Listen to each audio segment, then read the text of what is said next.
Tu te regardes dans le miroir et tu ne te reconnais plus.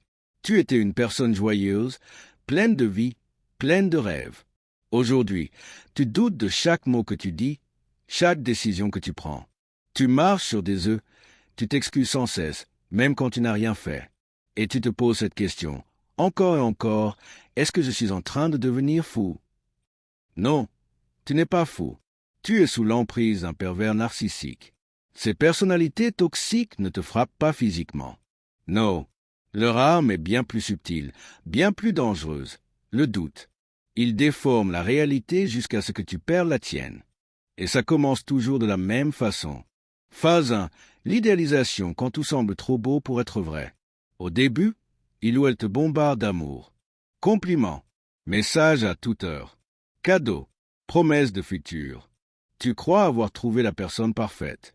Ce qu'en réalité tu as trouvé, c'est quelqu'un qui te scanne, qui apprend tout de toi pour s'en servir plus tard. Tes blessures, tes rêves, tes faiblesses. Phase 2. La dévalorisation lente, sournoise, invisible. Une fois que tu es attaché, la musique change. Ce n'est plus que tu es incroyable, c'est tu es trop sensible, tu exagères tout. Il commence à t'isoler. Tes amis sont jaloux de nous. Ta famille ne t'aime pas comme moi je t'aime. Chaque remarque devient un poison lent. Et toi, tu doutes. Tu crois que c'est toi le problème. Que tu dois changer pour sauver ce qu'il reste du couple. Phase 3. Le gaslighting, la manipulation mentale extrême. Tu lui dis, tu m'as blessé quand tu as dit ça. Il te répond, tu inventes. T'as trop bu ce soir-là? T'as un problème de mémoire? Tu vis quelque chose. Il t'explique que ce n'est pas ce qui s'est passé. Tu ressens quelque chose. Il te dit que tu dramatises. Et à force, tu ne fais plus confiance à ton propre esprit. Phase 4. La punition silencieuse, le vide comme châtiment. Quand tu commences à poser des limites, il ou elle te punit, sans un mot. Des silences glaciales. Plus aucun message. Il ou elle disparaît, comme s'il n'y avait jamais eu de relation. Tu paniques. Tu te demandes ce que tu as fait de mal. Tu deviens dépendant de cette personne qui te traite comme si tu n'existais plus. Tu supplies pour une attention que tu mérites naturellement. Phase 5. Le retour juste assez d'amour pour te garder. Et puis, soudain, il ou elle revient.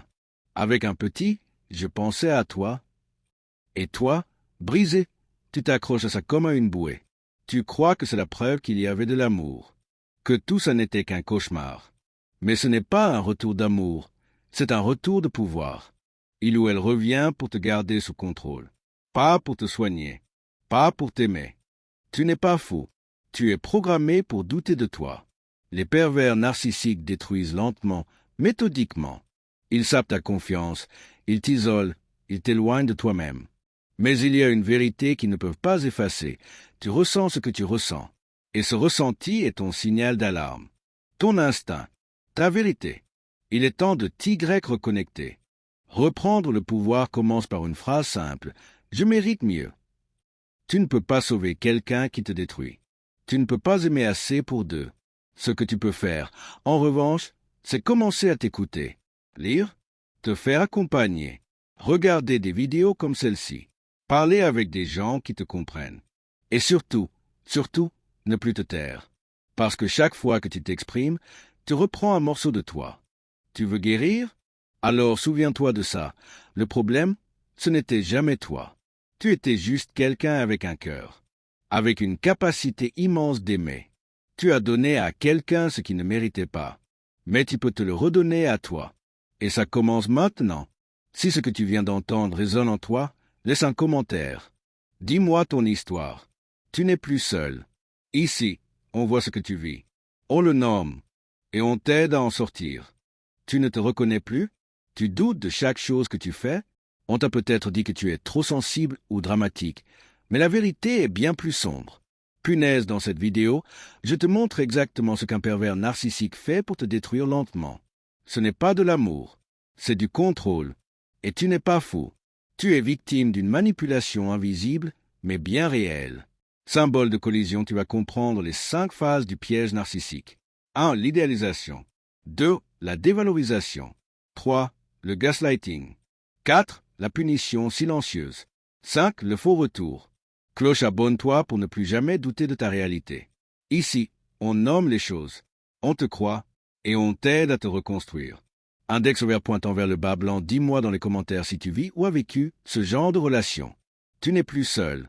Vous êtes-vous déjà demandé pourquoi certaines personnes semblent réussir facilement, alors que d'autres luttent pendant des années sans bouger? Qu'est-ce qui est différent chez ces personnes qui réussissent? Create a Successful Mindset est le livre qui vous montrera que le succès n'est pas une question de chance ou de hasard, mais de mentalité.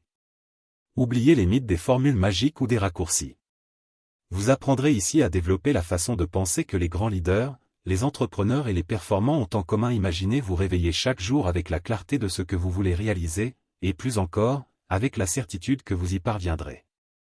Le chemin vers le succès commence par la façon dont vous pensez et agissez, et créer un état d'esprit réussi est votre carte. Si vous êtes prêt à transformer votre esprit et votre vie, cliquez sur le lien ci-dessous et sécurisez votre copie de « Créer un état d'esprit réussi » dès maintenant. N'attendez plus, le succès commence avec vous.